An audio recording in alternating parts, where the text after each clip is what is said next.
తన్ను తాను హెచ్చించుకొనవాడు తగ్గింపబడను, తన్ను తాను తగ్గించుకొనవాడు హెచ్చింపబడను.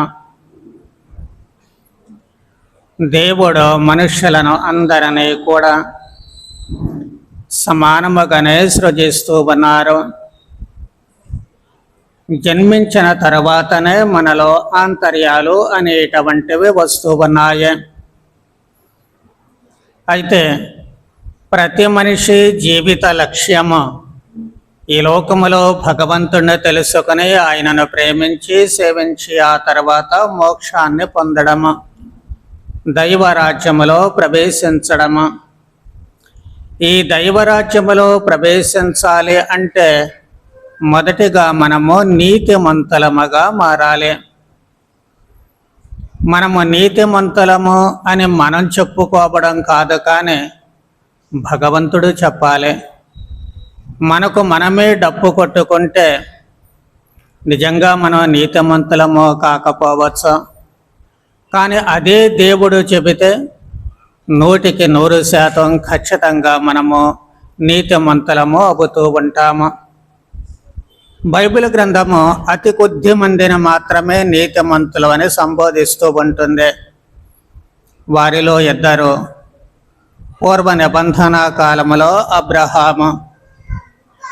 అబ్రహాము ఎలా నీతిమంతుడయ్యాడు అంటే ఆయనకున్నటువంటి విశ్వాసాన్ని బట్టి. దేవుడు ఎదుగో నేను చూపించే ప్రదేశానికి వెళ్ళు అని చెబితే సమస్తాన్ని వదిలివేసి వెళ్ళిపోతూ ఉన్నాడు. దేవుణ్ణి నమ్మాడు ఆయన. ఏం జరిగినా సరే ఆయనదే భారం అనుకుంటూ ఆయన సమస్తాన్ని వదిలి వెళ్ళిపోతూ ఉన్నాడు. అందుకే ఆయన విశ్వాసానికి పితామహుడు కావడం మాత్రమే కాదు, కానీ నీతిమంతుడుగా పరిగణింపబడుతూ ఉన్నాడు. నూతన నిబంధనములో జోజప్ప గారు ప్రభువైన యేసుక్రీస్తు సాకుడు తండ్రి. ఆయన ఎందుకు నీతిమంతుడయ్యాడు అంటే ఆయనలో ఉన్నటువంటి మానవత్వము. ఆయన ఒక మనిషిగా ఆలోచించాడు. తనలో ఉన్నటువంటి ఆ మానవత్వాన్ని బట్టే తన భార్య అయినటువంటి మరియను స్వీకరించగలిగాడు. దేవుడే ఆమెకు ఆ విధముగా వరానుగ్రహం ఇచ్చారు. అందుకే దైవశక్తి ద్వారానే ఆమె గర్భము ధరించింది అని ఆయన నమ్మాడు. దేవుని మీద నమ్మకము కంటే కూడా తన భార్య ఎడల తనకున్నటువంటి నమ్మకము, తన భార్య తప్పు చేయదు అనేటువంటి భావము, ఒక మనిషిగా ఆమె జీవితాన్ని రక్షించాలి అనేటువంటి మానవత్వము. ఈ మానవత్వముతోటే జోజప్ప గారు నీతిమంతుడు అని చెప్పి పిలువబడుతూ ఉన్నాడు. కాబట్టి ఇలా నీతిమంతులు మనదైనటువంటి శైలిలో, మన జీవిత సరళిలో మనము నీతిమంతులముగా పిలువబడినప్పుడు మాత్రమే మోక్షరాజ్యానికి అర్హులమవుతాము. అందుకే ఇందాక అన్నట్లుగా నీతిమంతులమని మనం డప్పు కొట్టుకోవడం, గొప్పలు చెప్పుకోవడం కాదు, కానీ ఆ మాట అనాల్సినటువంటిది దేవుడు. అందుకే ప్రభువు మనము చదువుకున్నటువంటి ఈ ఉపమానము లోకాసువార్త 18వ అధ్యాయము 9-14 వచనాలలో ప్రభువు చెప్పినటువంటి పరిసయ్యుడు సుంకరి వాళ్ళు చేసినటువంటి ఆ ప్రార్థన ఉపమానాన్ని ఇదిగో ఈ సందర్భంలోనే చెబుతూ ఉన్నారు. తమను తాము నీతిమంతులుగా ఎంచుకుంటూ మిగిలినటువంటి వాళ్ళందరూ పాపాత్ములు అని చెప్పి అక్కడ పరిసయ్యులు చెప్పుకుంటూ ఉంటారు, అనుకుంటూ ఉంటారు. పరిసయ్యులు నిజంగా మంచి జీవితము, గొప్ప జీవితమే వాళ్ళదే, దైవాంకిత జీవితం అని చెప్పుకోవాలి. జీవితాంతం వ్రతం పూనారు.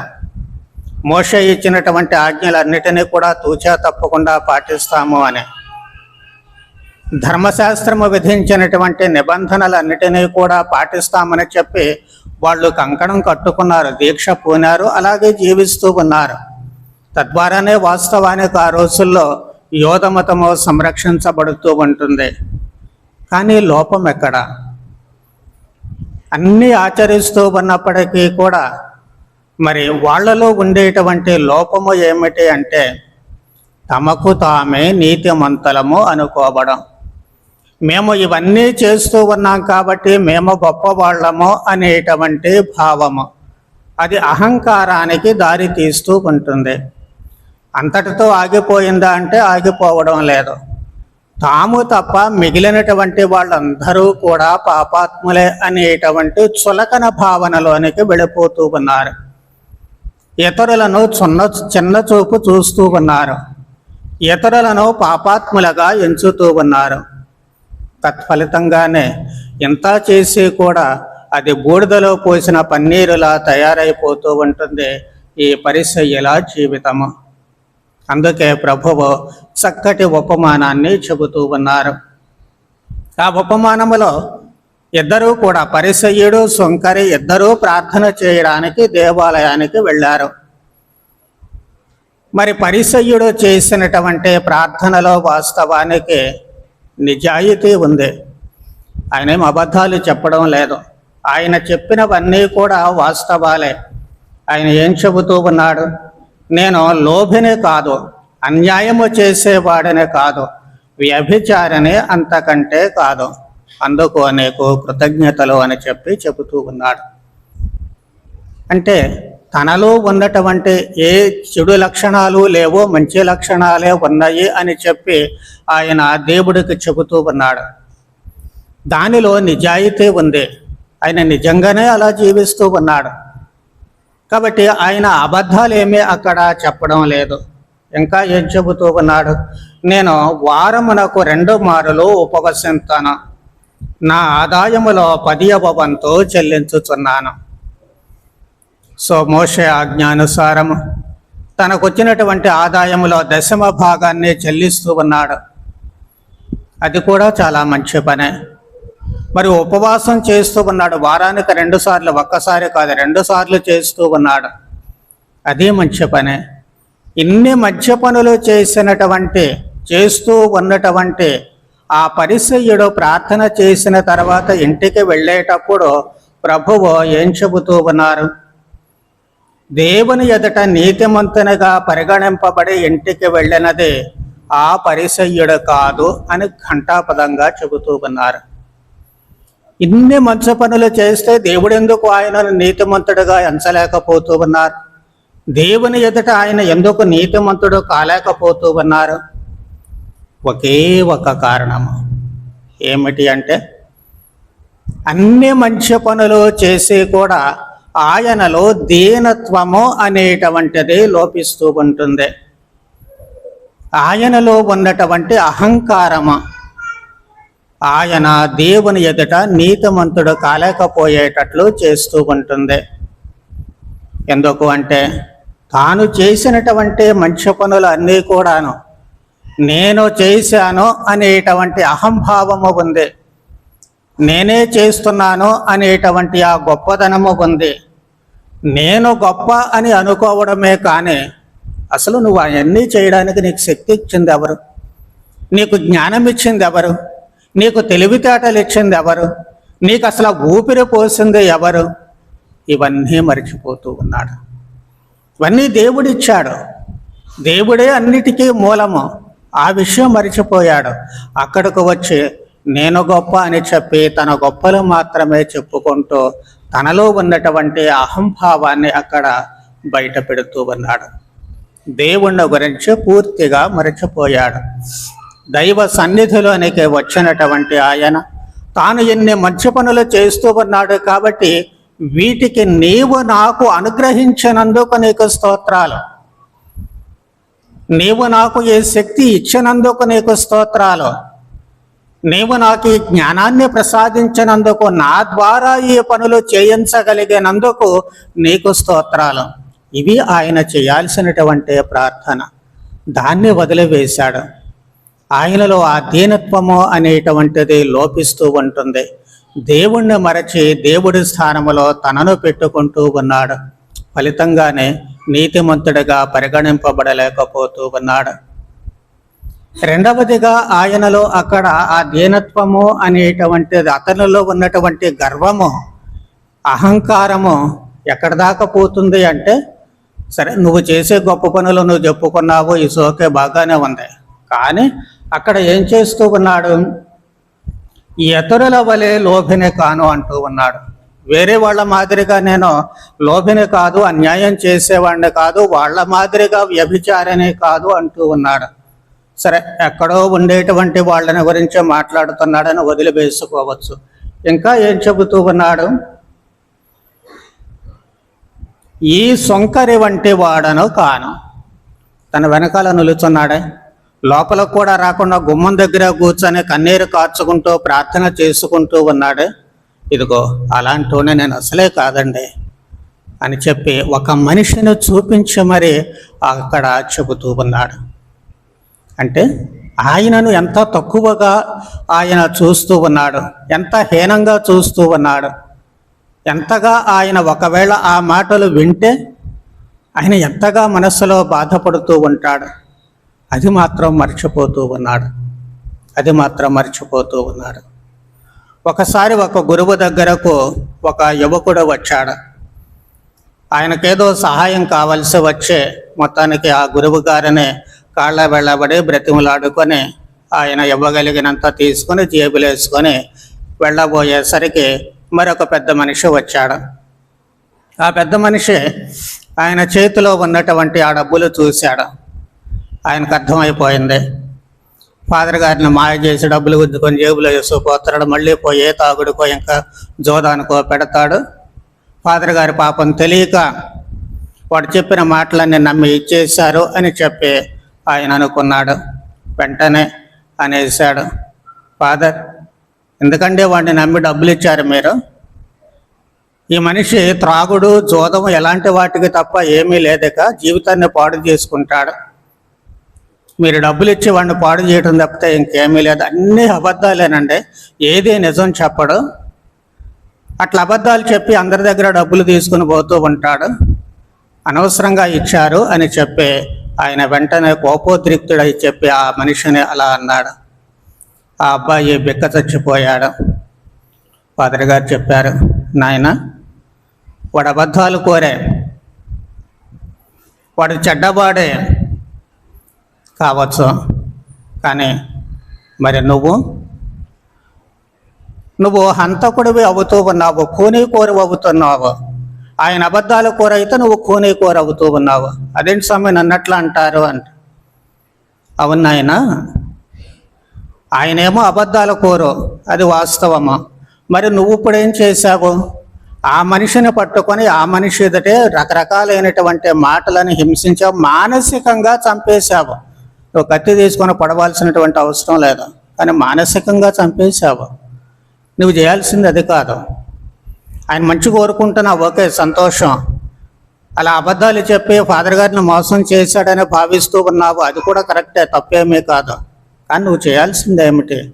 ఆ అబ్బాయిని పట్టుకొని తప్పు చేసేటప్పుడు, ఇప్పుడు కాదు, తప్పు చేసేటప్పుడు, బాబు నువ్వు ఇలా చేస్తూ ఉన్నావు, అది తప్పు, ఇలా చేయకూడదు, ఎలా చెయ్యి, నీ జీవితం బాగుపడుతుందని ఆయన్ని సరిదిద్దు, ఆయన మంచివాడు అవుతాడు. అంతేకాని నీవు ఎలా హింసించినంత మాత్రం చేత ఆయన మారతాడా, బాగుపడతాడా? లేదు, మరింకా కఠినంగా తయారవుతూ ఉంటాడని చెప్పి ఆ గురువు గారు ఆయనతో చెబుతూ ఉన్నారు. వాస్తవమే ఇది. చాలాసార్లు మనకు తెలియకుండానే మనం ఏదో గొప్పవాళ్ళం అనుకుంటూ మనలో ఉన్నటువంటి అహంకారం చేత ఇతరులను కూనీ చేస్తూ ఉంటాము. మనం చేయాల్సినటువంటిది కూనీకోరుతనం కాదు. వాళ్ళ జీవితాలు బాగుపడడానికి 4 మంచి మాటలు చెప్పు.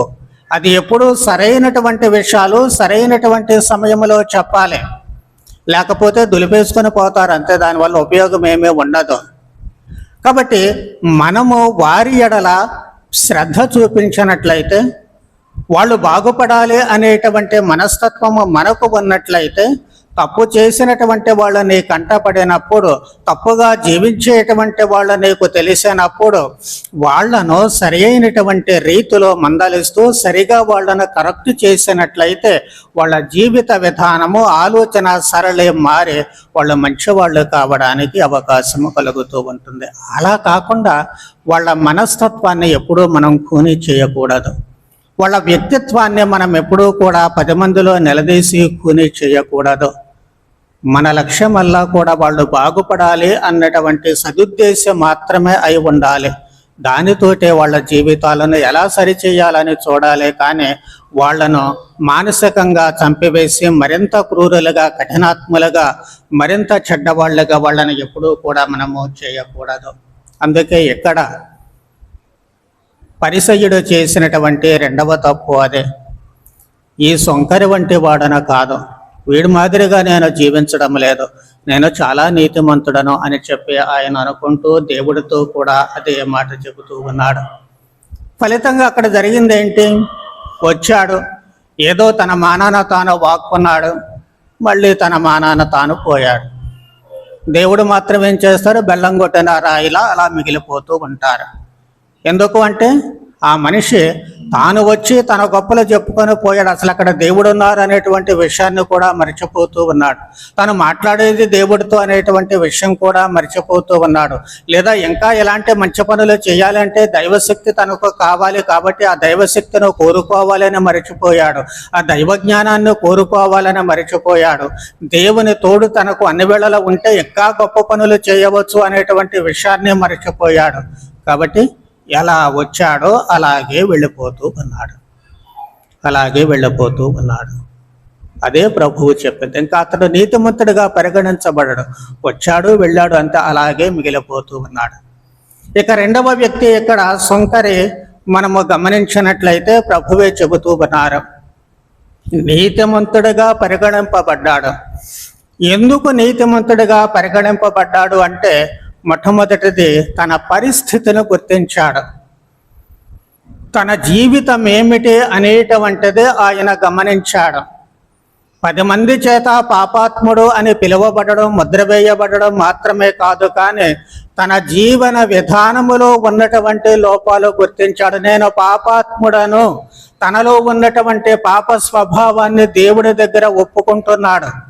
ఎందుకు పాపాత్ముడుగా జీవిస్తూ ఉన్నాడు? మరి తనకు అవసరమైనటువంటి విధంగానూ జీవన భృతి కోసమో, కుటుంబాన్ని సంరక్షించుకోవడం కోసమో, ఇంకా రకరకాలైనటువంటి కారణాలు ఆయనను పురుకొల్పుతూ ఉండవచ్చు. సొంకరి అంటే పెద్ద ధనవంతుడేమీ కాదు, వాళ్ళు పేదవర్గంలోనే ఉంటూ ఉన్నారు. వాళ్ళలో సొంకాలు వసూలు చేసేవాళ్ళు ఉన్నారు, అన్యాయం చేసి సంపాదించేటువంటి వాళ్ళు ఉన్నారు. కానీ ధనవంతుల లిస్టులోకి వాళ్ళు వెళ్ళరు, వాళ్ళు ఇంకా అడుగునే ఉంటూ ఉన్నారు. అంటే వాళ్ళ అవసరము నిమిత్తము వాళ్ళు పొరపాట్లు చేస్తున్నారని స్పష్టమవుతూ ఉంటుంది. అవసరం నిమిత్తమైన పొరపాట్లు చేయకూడదు, అది వేరే విషయము. కానీ వాళ్ళ జీవన స్థితి అలా వాళ్ళను మారుస్తూ ఉంటుంది. అయినప్పటికీ కూడా తాము చేసేది తప్పు అన్నటువంటి ఆ ఆలోచన వాళ్ళలో ఉంది. ఆ అపరాధ భావన వాళ్ళను వెంటాడుతూ ఉంటుంది.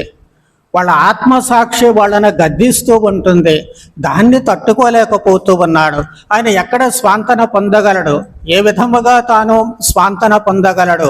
ఒకే ఒక మార్గము, అది దేవుడి దగ్గర. అందుకే దేవుడి దగ్గరకు వచ్చాడు. ఆ దేవుని దగ్గర దేవాలయం లోపలికి అడుగు పెట్టడానికి కూడా ఆయన సాహసించం లేదు. ఆయన తల పైకెత్తడానికి, దేవుణ్ణి ముఖాముఖిగా చూడడానికి కూడా సాహసించడం లేదు. రొమ్ము బాదుకుంటూ ఏం చెబుతూ ఉన్నాడు? ఓ దేవా, ఈ పాపాత్మని కనికరింపము. నేను పాపం చేశాను, నన్ను కనికరించు, నాపై దయ చూపించు. కనికరము కోసము ప్రార్థన చేసినటువంటి ఏ వ్యక్తి కూడా దేవుని చేత విడనాడబడలేదు, లేక ప్రభువైన యేసుక్రీస్తు చేత విడనాడబడలేదు అనేది మనకు సువిశేషములో అనేక సందర్భాలు రుజువు చేస్తూ ఉన్నాయి. 10 మంది కుష్ఠరోగులు అక్కడకు వచ్చినప్పుడు మమ్ము కనికరించండి అని చెప్పి అంటూ ఉన్నారు. గ్రుడ్డివాడు రోడ్డు ప్రక్కన ఉన్నటువంటి ఆయన, దావీదు కుమారా, నన్ను కరుణించు అని చెప్పి అంటూ ఉన్నాడు. వాళ్ళందరూ కూడా అక్కడ ప్రభువు ద్వారా లబ్ధి పొందుతూనే ఉన్నారు. ప్రభువు దయకు, కనికరానికి వాళ్ళందరూ పాత్రలవుతూ ఉన్నారు. చివరకు సిలువలో ఉన్నటువంటి దొంగ కూడా తన స్థితిని గుర్తించుకున్నాడు. మనము మన పాపాలకు తగిన శిక్షను పొందుతూ ఉన్నాము, కానీ నేను ఏ నేరం చేయలేదు. ప్రభు, నీవు నీ రాజ్యములో ప్రవేశించేటప్పుడు నన్ను జ్ఞాపకం చేసుకుని, నేను పాపాత్ముడిని, పాపానికి శిక్షలు అనుభవిస్తూ ఉన్నాను. ఈ పాపాత్ముడిని కొంచెం నీ మనసులో చోటిచ్చి, నీ ఆలోచనలలో చోటివు చాలు అదే ఆయన కోరుకున్నటువంటిది. నీతిమంతుడుగా ఎంచబడ్డాడు కాబట్టే నేడే నీవు నాతో పరలోకములో ఉంటావు అని చెప్పి ప్రభువు అక్కడ చెబుతూ ఉన్నారు. అలాగే ఈ సుంకరి కూడా తనలో ఉన్న లోపాలను గుర్తించాడు. ప్రభుని దేవుని కనికరము కోసం ప్రార్థన చేశాడు కాబట్టే ఆయన ప్రార్థన ఆలకించబడుతూ ఉంటుంది. అందుకే ప్రభువు అష్టభాగ్యాలు చెప్పినప్పుడు ఏం చెప్పారు? దీనాత్ములో ధన్యులో దైవ రాజ్యము వారిది. దీనత్వము అనేటువంటిది మనిషికి పెట్టనటువంటి ఆభరణము. అది గనుక ఉంటేనే మనిషి పరలోక రాజ్యం ప్రవేశించడానికి అవకాశము కలుగుతూ ఉంటుంది. ఆ దీనత్వము అనేటువంటిది లేకపోతే నీవు ఎంతటి గొప్పవాడివైనప్పటికీ కూడా ఎందుకు పనికి రాకుండా పోయేటువంటి ప్రమాదము ఏర్పడుతూ ఉంటుంది. అందుకే మరియ తల్లి తాను పాడినటువంటి స్తుతి గీతములో కూడా ఆయన దీనులను లేవనెత్తను, దీనత్వము కలిగినటువంటి వారిని ఉన్నతమైనటువంటి స్థానానికి తీసుకుని వస్తారు అని చెప్పి అక్కడ చెబుతూ ఉన్నారు.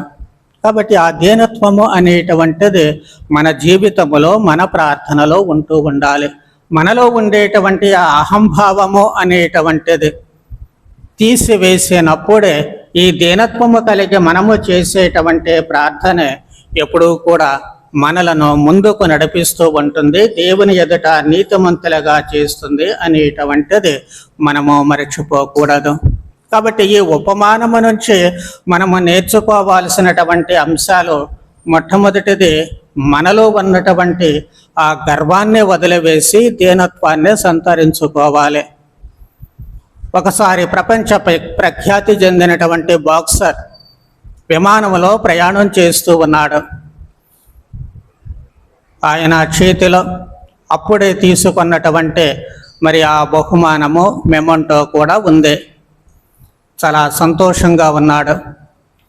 ఈ లోపల ఆ విమానంలో ఉండేటువంటి సిబ్బంది వచ్చి, ఏమంటే మీరు సీటు బెల్ట్ పెట్టుకోలేదు, కాస్త సీటు బెల్ట్ పెట్టుకోండి అని చెబుతూ ఉన్నారు.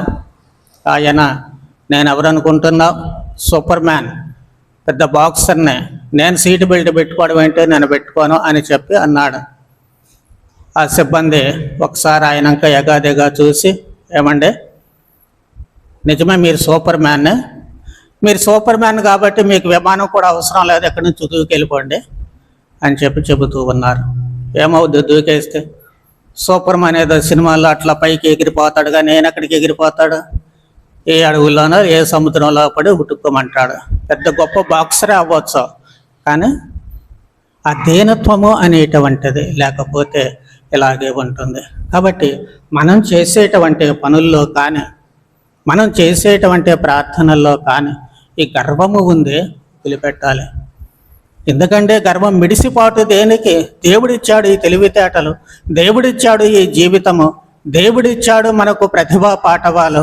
కాబట్టి దైవ మహిమ కొరకు వాటిని మనం వినియోగించుకుందాం. మన గొప్పతనం కాదు, అది దేవుడి గొప్పతనము. ఒక ఇంటర్నేషనల్ జర్నలిస్ట్ మదర్ తెరీసా గారి దగ్గరకు వచ్చి అడుగుతూ ఉన్నాడు, అమ్మ మీరు ఎంత గొప్ప పని చేస్తూ ఉన్నారు, ఏ విధముగా మీరు ఈ వీధి బాలలను కానీ ముసలి వాళ్ళను కానీ ఎంత గొప్పగా మీరు ఎలా చేయగలుగుతున్నారు అంటే, ఆమె ఒకసారి ఆయన వంక ఎగాదిగా చూసి, నేను చేస్తున్నానా? నేనేం చేస్తున్నాను?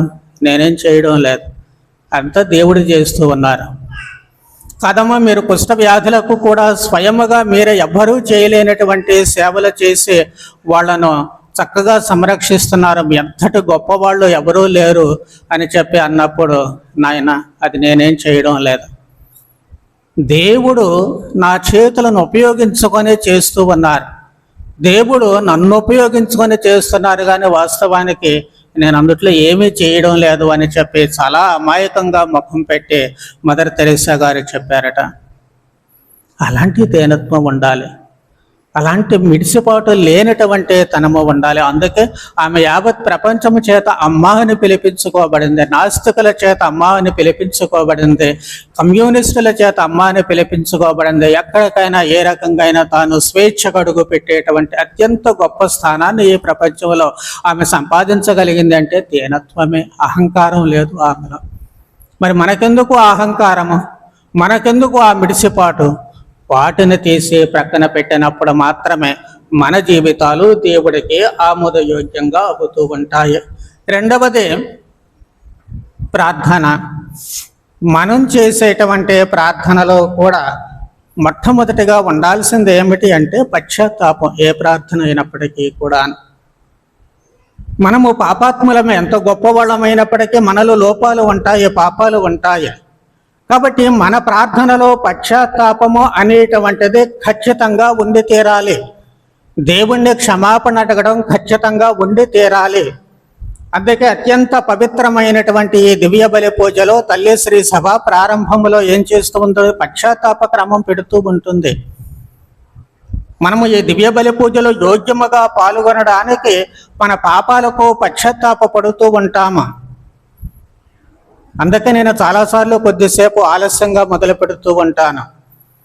ఈరోజు నేను అనుకున్నాను, ఏమి ఎంత ఆలస్యం అవుతుంది మరి ఎక్కువగా, ఎందుకంటే మన మర్యాదల సభ్యులు జపం మొదలు పెట్టే టయానికి లోపలకు వచ్చి తుడుస్తూ ఉన్నారు, ఇది శుభ్రంగా లేదని. అయ్యో వీళ్ళు మరి ఇప్పుడే వచ్చారే, వీళ్ళు ఇప్పుడు తుడుస్తున్నారు, ఎప్పటికి మొదలు పెడతారు, ఎప్పటికి పూజ మొదలు పెట్టాలి అనుకున్నాను. కానీ సువిశేషం చదివేటప్పుడే నాకు అర్థమైంది అది దేవుడు చేసిన ఏర్పాటు అని. ఎందుకో తెలుసా? తీర్థం చల్లేటప్పుడు పశ్చాత్తాప క్రమానికి గుడంతా మొదటిసారిగా నిండి ఉంది. ఈరోజు మనము ఈ పశ్చాత్తాపాన్ని గురించే మాట్లాడుకుంటూ ఉన్నాం కాబట్టి అందరూ ఆ పశ్చాత్తాపములో పాల్గొనాలని దేవుడి సంకల్పం. ఆ దైవ సంకల్పము ఈ రూపములో వీళ్ళు చేసినటువంటి ఏ పని ద్వారా అందరికీ ఆ అవకాశం లభించేటట్టు దేవుడు చేసినటువంటి ఏర్పాటు అది. అప్పుడు కానీ నాకు అర్థం కాలేదు. అందుకే నేను తీర్థం చల్లేటప్పుడు కూడా ఎవరన్నా వస్తూ ఉంటారు, రోడ్డు మీద ఉన్న ఆగుతాను వాళ్ళ కోసం. వాళ్ళు పరిగెత్తుకుంటూ వస్తూ ఉంటారు. ఎందుకు? ఈ ప్రార్థన ఫలించాలి అంటే ఆ పశ్చాత్తాప క్రమంలో మనం పాల్గొనాలి. మన పాప క్షమాపణ కోరుకోవాలి. దేవుని యొక్క క్షమాపణ పొంది మనము ఈ దైవ వాక్కును విని ఆ దైవ వాక్కు తర్వాత మళ్ళీ దివ్య బలిలో పాల్గొని క్రీస్తు శరీర రక్త విందులో మనము పాల్గొంటే దాని ఫలితము రెట్టింపుగా మనలో ఉంటుంది. పశ్చాత్తాపం లేకుండా తింటే ప్లేట్లు కాకుండా నేల మీద ఇసుకలో అన్నం పెట్టుకొని తిన్నట్లే ఉంటుంది. ఇసుకలో మనం అన్నం పెట్టుకొని కూర కలుపుకొని తింటే ఉంటుంది, అన్నంతో పాటు సగం రాళ్ళు, మట్టి, దుమ్ము, ధూళి ఏమైనా ఉపయోగపడుతుందా? అది మనం కూడా అంతే. ఆ పశ్చాత్తాప క్రమాన్నే వదిలివేసి దివ్య బలి పూజలో పాల్గొన్నప్పుడు అలాంటి ఫలితం వస్తుందని మరచిపోకూడదు. మనం సినిమా హాల్కి వెళ్తాము, ఎప్పుడు వెళ్తామో ముందే రిజర్వ్ చేసుకుంటాం, వెళ్ళినప్పుడు కొనిటే లేట్ అయిపోతుంది అని చెప్పి కాసేపు ముందే వెళతాము. పేర్లు పడే దగ్గర నుంచి చూడాలి. ఇప్పుడు కొంచెం తగ్గింది అనుకోండి సినిమా హాల్లోకి వెళ్ళడం, బట్ చాలామందికి ఆ అనుభవం ఉంటుంది. ఇప్పుడు వెళ్ళే వాళ్ళు కూడాను ప్రారంభం నుంచి కాసేపు అక్కడ వెయిట్ చేస్తారు అది మొదలు పెట్టడానికి. మరి దేవాలయానికి మనం ఎందుకు రాలేము? దేవుడు ముందుకు వచ్చేటప్పుడు మరి కాస్త ముందు మనము ఎందుకు రాలేము? ప్రారంభము నుంచే మనము రావాలి అనేటువంటి ఆలోచన మనకు ఉండాలి. మొన్న శుక్రవారము పూజ అయిన తర్వాత ఓ పెద్ద మనిషి చెబుతూ ఉన్నారు, స్వామి ఈరోజు నేను కొంచెం లేటుగా వచ్చానండి, నా మనసు చాలా బాధగా ఉంది, మీరు క్షమించాలి. ఎందుకు అంటే నేను ఎప్పుడూ కూడా పూజ ఎన్ని పనులున్నా కాస్త ఒక 5 నిమిషాలు ముందే వచ్చి కూర్చోవాలి. ఆ రోజు కూర్చోపోతే నా మనసు అస్సలు బాగోదు స్వామి. ప్రారంభం నుంచి చివరి దాకా నేను దివ్య బలి పూజలో ఉండాలి, లేకపోతే నేను పూజ చూసినట్లు నాకు అనిపించడం లేదని చెప్పి చాలా బాధ కలిగినటువంటి హృదయంతో చెబుతూ ఉన్నారు ఆయన.